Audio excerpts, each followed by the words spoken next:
Hello, আসসালামু আলাইকুম সবাইকে। আশা করি সবাই ভালো আছেন। আমিও ভালো আছি। তো আমার বাচ্চারা যে খাবে তার জন্য আজকে একটা সহজভাবে নাস্তার রেসিপি নিয়ে হাজির হলাম আপনাদের মাঝে। তো এই তো আমার নাস্তাটা কিন্তু আমি রেডি করে ফেলেছি।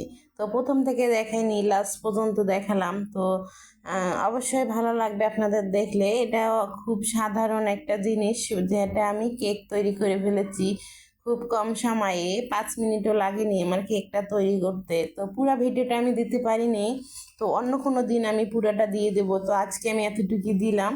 তো ভালো লাগলে অবশ্যই আমাকে লাইক কমেন্ট শেয়ার করবেন। আসলে এটা হচ্ছে আমি বিস্কিট দিয়ে তৈরি করে ফেলেছি, আমার ছেলের জন্য খুব আবদার করেছিল, তার জন্য খুব তাড়াতাড়ি করছি। আর আগেরটা ভিডিও করতে পারিনি, লাস্ট একটু ভিডিও করে আপনাদের দেখালাম। তো ভালো লাগলে অবশ্যই লাইক কমেন্ট শেয়ার করবেন, আমার পাশে থাকবেন। আল্লাহ হাফেজ সবাইকে।